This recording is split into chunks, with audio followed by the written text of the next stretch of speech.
nous sommes dans le Vaucluse, juste à l'aval immédiat de la centrale hydroélectrique de Bolène. La particularité, c'est que nous sommes ici sur la réserve de chasse et de faune sauvage de Donzère-Mondragon, une réserve particulière qui est calée en fait sur le domaine concédé, le domaine public fluvial de la CNR. Cette réserve, elle est née 2 ans après la mise en service de Donzère. Au tout départ, dans les fondements, c'était aussi pour se prémunir des animaux fuisseurs, comme les lapins notamment. Il a fallu attendre les années 2000 pour avoir vraiment un rapprochement entre nos structures, pour travailler de façon très partenariale, main dans la main. L'aménagement est pleinement en fait intégré dans son environnement.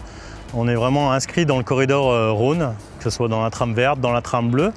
Et les travaux qu'on porte avec l'OEB, c'est justement pour enrichir cette connaissance de comment fonctionnent ces différentes continuités, vers quoi on va, vers où on va, avec aussi des contingences de changement climatique.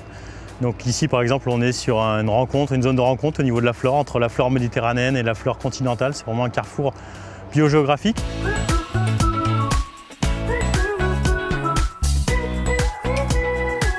Ici, on travaille comme sur une réserve naturelle. La réserve, finalement, a plusieurs visages. On a vraiment une mosaïque d'habitat. On a un visage à l'amont de l'usine où on retrouve des secteurs de digues. À l'aval de l'usine, vu qu'on cherchait à avoir une grande hauteur de chute pour le productible, on est sur des digues qui sont plus en charge. On est vraiment sur des remblais.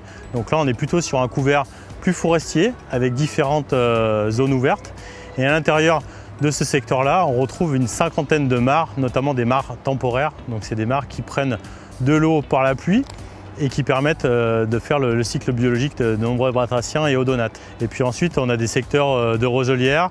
Donc on voit qu'on a quand même différents habitats qui jalonnent la réserve, malgré qu'on soit linéaire.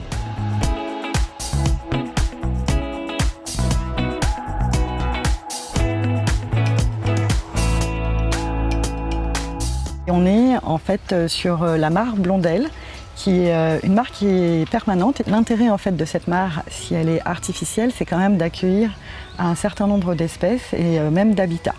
C'est une zone humide en fait qui est aussi constituée par exemple d'habitats comme les roselières qui accueillent en fait tout un cortège d'oiseaux. La partie plutôt aquatique va accueillir tout ce qui est amphibien.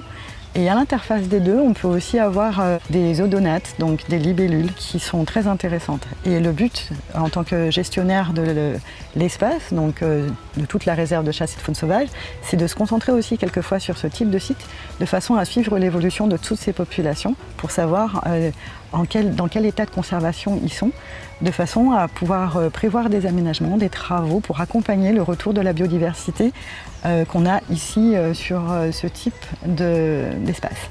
On est sur un site qu'on a voulu ouvrir au public et quand on est arrivé, en fait, on a longé un mur qui est fait de bois flotté, qui a été installé par CNR, de façon à ce qu'effectivement les observations de la faune sauvage se fassent en toute quiétude pour la faune et aussi de façon complètement privilégiée avec les gens qui vont pouvoir regarder aux jumelles en fait les animaux qui occupent cette zone humide.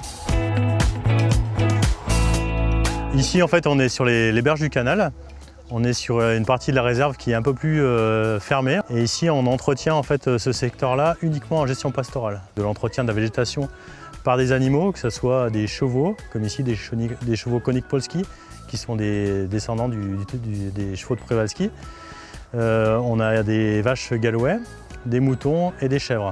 Ce qui est intéressant sur cette réserve, c'est le côté un peu laboratoire à ciel ouvert qu'on partage avec l'OEB, où on teste énormément d'expérimentations. Il se trouve que la gestion pastorale apporte encore plus que l'entretien mécanique en termes de biodiversité. Donc là, on essaye de challenger encore plus la biodiversité en améliorant les trajectoires écologiques, notamment au niveau de la flore. Donc ici, c'est l'OEB qui fait cette mise en œuvre de la gestion pastorale, où derrière nous, il y a quand même des clôtures, parce que c'est des chevaux, mais on partitionne aussi l'espace et en fonction de la saisonnalité, on fait la progression de l'avancement sur ces prairies. Si on le dit autrement, la gestion pastorale, c'est aussi une des solutions fondées sur la nature, c'est-à-dire qu'on utilise des animaux pour faire du prélèvement de la végétation, tout en améliorant et favorisant la biodiversité.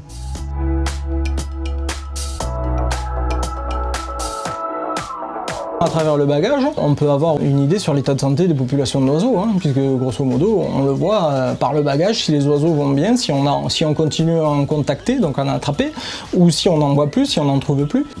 Alors, qu'avons-nous de beau ? Et après aussi, par le bagage, ça nous permet pour les migrateurs de savoir d'où ils viennent, de savoir où ils vont, de savoir combien de temps ils restent sur leur lieu, sur leur site d'hivernage par exemple. Ça permet aussi un focus sur certaines espèces menacées.